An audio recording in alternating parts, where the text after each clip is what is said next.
Maslow एक psychologist थे जिन्होंने एक यूनिवर्सिटी में 3 अलग कमरे डिजाइन करवाए। पहले कमरे को ब्यूटीफुल नाम दिया गया। इस कमरे में बहुत अच्छी खिड़कियां थी, लाइटिंग थी, आर्ट पेंटिंग थी, अच्छी कंफर्टेबल कुर्सियां, बुककेस और कारपेट था। दूसरे कमरे को एवरेज नाम दिया गया। ये साफ तो था पर इसका डिजाइन बिल्कुल एक ऑफिस रूम जैसा था, काफी डल। तीसरे रूम का नाम अगली रखा गया। यहाँ की दीवारें काफी गंदी थी और दीवार का कलर भी एक डल सा ग्रे था। इस कमरे में चीजें समेटी नहीं थी। इस कमरे में सब कुछ बिखरा हुआ था, एस्ट्रे पड़ी थी और झाड़ू वगैरह वहीं दिख रहा था। फिर कुछ स्टूडेंट्स को वहां लाया गया और उन स्टूडेंट्स को 3 इक्वल ग्रुप्स में डिवाइड किया गया और हर एक ग्रुप को एक एक कमरे में डाल दिया गया। फिर उन्हें कुछ फोटोग्राफ्स दिखाई गई और उन्हें कहा गया कि उन्हें इन फोटोग्राफ्स को एनर्जी और वाइब्रेंट के मूड पर रेट करना है। शायद हमें लगेगा कि इन तीनों ग्रुप्स की रेटिंग मोर और लेस सेम ही होगी, पर ऐसा हुआ नहीं। इनकी रेटिंग्स में बहुत ज्यादा डिफरेंस था। जिन लोगों ने अगली रूम और एवरेज रूम में बैठकर रेटिंग दी थी, उनकी रेटिंग्स उन्हीं फोटोग्राफ्स को देख के काफी कम थी, जबकि जो स्टूडेंट्स ब्यूटीफुल रूम में बैठे थे, उनकी रेटिंग्स उसी चीज को लेके काफी अच्छी थी।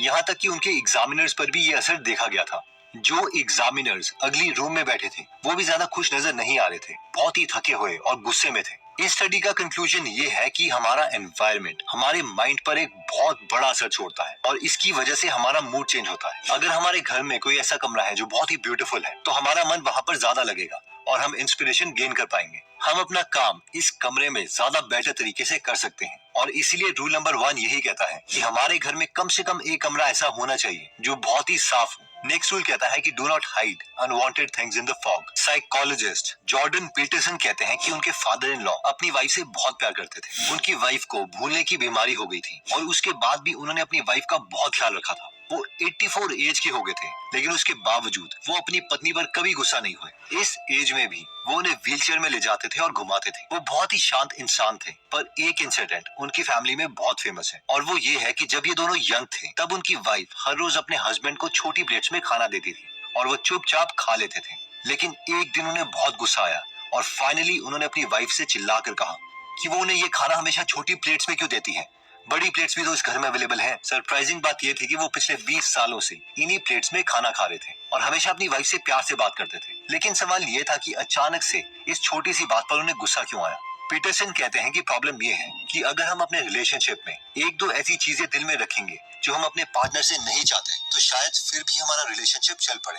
लेकिन अगर हमारे रिलेशनशिप में 100 ऐसी चीजें हैं जो हमने सालों से अपने दिल में रखी हुई हैं, तो पक्का एक ना एक दिन हमारी रिलेशनशिप या मैरिज टूट जाएगी। इसलिए जो हमारे दिल में है उसे दूसरे को बोलना बहुत इंपॉर्टेंट है, चाहे फिर उस एक दिन के लिए छोटी सी लड़ाई ही क्यों ना हो। मैं रिसेंटली बिल गेट्स की वाइफ मेलिंडा गेट्स का एक इंटरव्यू देख रहा था, जिसमें इंटरव्यूअर उनके और बिल गेट्स के डाइवोर्स का रीजन पूछ रहे थे और उन्होंने कहा कि क्या तुम्हारा डाइवोर्स का रीजन बिल का अफेयर था। तो इस पर उनकी वाइफ ने कहा, नहीं, मैं उसके लिए उन्हें माफ कर चुकी थी, लेकिन एक के बाद एक और ऐसी चीजें होती रही कि एक वक्त ऐसा आया कि इतनी सारी चीजें मेरे दिल में थी कि मुझे पता चल गया था कि मैं बिल के साथ अब नहीं रह सकती। रूल नंबर 3 कहता है टू रिलीज प्रेशर, सोशलाइज। एक अमेरिकन साइकोलॉजिस्ट हैरी हार्लो ने कम्युनिकेशन की एब्सेंस के इफेक्ट को समझने के लिए एक डिवाइस बनाया। ये डिवाइस बस एक छोटा सा डिब्बा था जिसमें फूड बॉक्स और एक वाटर बॉटल होल्डर भी था। इस चैम्बर में वो मंकीज को रखा करते थे और इस फूड बॉक्स से वो उन्हें खाना और पानी दिया करते थे। पर इस छोटे से डब्बे में इन मंकीज का और कोई सहारा नहीं था। वो एकदम अकेले हो गए थे। इन फैक्ट उन्होंने इन मंकीज को 6 महीने से लेकर 1 साल तक आइसोलेटेड रखा। जब ये बंदर बाहर आए तो इनका ब्रेन डैमेज हो चुका था। जो बंदर माए थी, उन्होंने अपने ही बच्चों की उंगलियां खाना शुरू कर दिया और कुछ ने उनके स्कल को एकदम तोड़ दिया। ये मंकीज अब मेट भी नहीं कर पा रहे थे। हाँ, ये एक्सपेरिमेंट काफी दर्दनाक था और हैरी हैलो को इस एक्सपेरिमेंट के लिए काफी क्रिटिसाइज भी किया गया। आइसोलेशन कभी कभार सही हो सकती है जब इंसान अच्छा महसूस ना कर रहा हो और उसे टाइम की और स्पेस की जरूरत हो, पर हर वक्त अकेले रहने से इंसान के दिमाग पर एक नेगेटिव इफेक्ट पड़ता है जो उसके ब्रेन को डैमेज कर सकता है। जॉर्डन पीटरसन कहते हैं कि हमारी लाइफ में कम्युनिकेशन बहुत ही ज्यादा इंपॉर्टेंट है। अगर हम सोचते हैं हम सिर्फ अकेले रह सकते हैं, तो शायद कुछ हद तक हम सही हैं।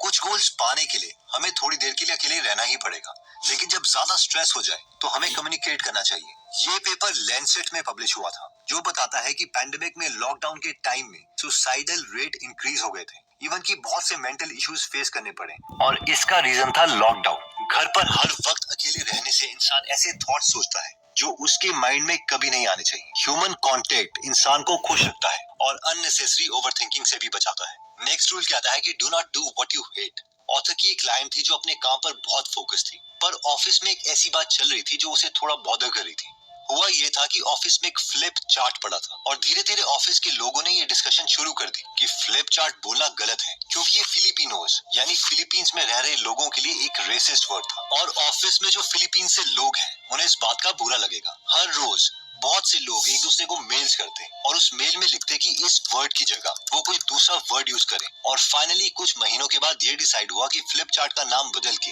राइटिंग बोर्ड रखा जाएगा। ऑथर की क्लाइंट को ये बात एकदम बेतुकी लगी, लेकिन उसने कुछ नहीं कहा। कुछ टाइम के बाद ये डिस्कशन आगे बढ़ने लगी और ऑफिस के लोग कहने लग गए कि ब्लैक बोर्ड कहना भी रेसिस्ट है, क्योंकि इससे ब्लैक यानी काले लोगों को बुरा लग सकता है। अब ये बातें उसके लिए भी बहुत ज्यादा एनोइंग होने लगी थी। उसे समझ नहीं आ रहा था कि अब ब्लैक बोर्ड या even black paper, black pen, क्या इन सब का नाम भी चेंज किया जाएगा। उसने सोचा कि वो कुछ कह भी नहीं सकती, क्योंकि अगर वो कुछ कहेगी तो लोग समझेंगे कि वो रेसिस्ट है। पर वो चुप बैठ नहीं पा रही थी, इसलिए उसने जॉब छोड़ दी और एक कॉर्पोरेट लेक्चरर बन गई, जहाँ पर वो कंपनीज में जाके उन्हें इस प्रॉब्लम के बारे में बताती थी कि इससे कंपनीज का कितना टाइम वेस्ट होता है और इससे बाकी कंपनीज की रेगुलेशंस में काफी चेंजेस आए। इन शॉर्ट, इस पॉइंट की लर्निंग ये है कि अगर हमें लगता है ब्लैक बोर्ड वर्ड रेसिस्ट नहीं है, तो दूसरों के प्रेशर में आके अपनी वोकैबुलरी बदलना जरूरी नहीं है। इन शॉर्ट, अगर हम कोई काम नहीं करना चाहते और जबरदस्ती हम कोई काम करते हैं, तो उससे अननेसेसरी थॉट्स हमारे माइंड में हमेशा आते रहेंगे, जिसकी वजह से हमें स्ट्रेस और एंजाइटी होगी। अपने आप को इस अननेसेसरी प्रेशर से दूर रखने के लिए कोई भी काम जिससे हमें खुशी ना मिले वो कभी भी ना करें। नेक्स्ट रूल कहता है कि losers want ideology, super intelligent people want truth. आप काफी सारी चीनी लो और उसे ठंडे पानी में डाल दो और उसे स्पून से घुमाओ और ऐसा करते जाओ। जब आपको लगे कि इसमें और शुगर नहीं जा सकती, तो उस पानी को बॉईल करो और आप उसमें और ज्यादा शुगर डाल सकते हो। अगर अब आप इस पानी को ठंडा होने दो, तो इस पानी में इतनी शुगर आ जाएगी जितनी कि आप नॉर्मल ठंडे पानी में भी नहीं डाल सकते थे। इस सोल्यूशन को हम सुपर सैचुरेटेड सोल्यूशन कहते हैं। अगर अब आप इस सोल्यूशन में सिर्फ एक चीनी का दाना डाल दोगे, जैसे ही ये चीनी का दाना इस सुपर सैचुरेटेड पानी में जाएगा, तो वो पूरा पानी क्रिस्टलाइज हो जाएगा। अब हम में से कई लोग बोलेंगे कि ये क्या है, तो जॉर्डन पीटरसन के ओपिनियन में ये उन लोगों की सिचुएशन है जो किसी आइडियोलॉजी के साथ चलते हैं, मतलब कि उनका ब्रेन ऑलरेडी सुपर सैचुरेटेड है और वो कोई भी नया थॉट ब्रेन में डाल ही नहीं सकते। तो हमारा गोल ये होना चाहिए कि हमें ट्रूथ फाइंड करना है, यानी सच्चाई क्या है, ना कि किसी आइडियोलॉजी पर चलना है। इलॉन मस्क ने एक इंटरव्यू में कहा कि जो सबसे बड़ी गलती लोग करते हैं वो है विशफुल थिंकिंग।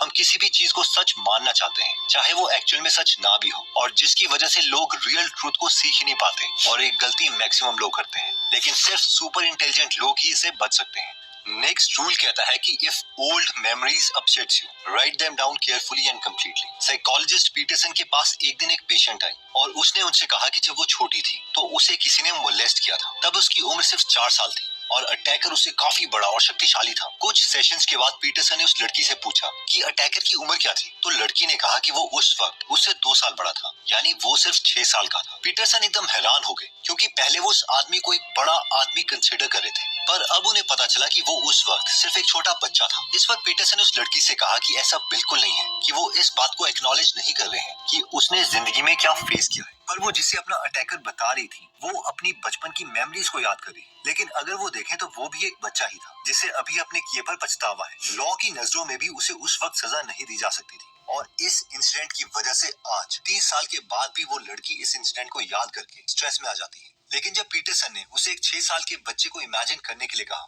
जो कि उस लड़की के खुद के बच्चे की एज थी, तो उसका काफी स्ट्रेस रिलीज होने लगा और वो काफी रिलैक्स फील कर रही थी। ऑथर कहते हैं कि अपना स्ट्रेस कम करने का आसान तरीका ये है कि उसे किसी सुलझे हुए इंसान के साथ शेयर करो, और अगर कोई बात करने के लिए नहीं है तो उसे कॉपी पर लिख दो, क्योंकि हो सकता है कि आपने किसी पर ट्रस्ट किया है और उसने आपको धोखा दिया हो, या फिर आपको पहले किसी ने बहुत बुरे तरीके से ट्रीट किया है और ऑब्वियसली आप अब ये नहीं चाहते कि ये दोबारा आपके साथ रिपीट हो। तो मैक्सिमम लोग इन मेमोरीज को छुपाने की कोशिश करते हैं, लेकिन अगर हमें स्ट्रेस रिलीज करना है तो इसे पेपर पर लिख दो और आपका स्ट्रेस बहुत कम हो जाए। दोस्तों, हमेशा पॉजिटिव रहने के लिए हमें पॉजिटिव कंटेंट को हमेशा सुनना चाहिए। तो अगर आपको एक बेस्ट फ्रेंड चाहिए तो गीगल लाइफ लॉन्ग आपका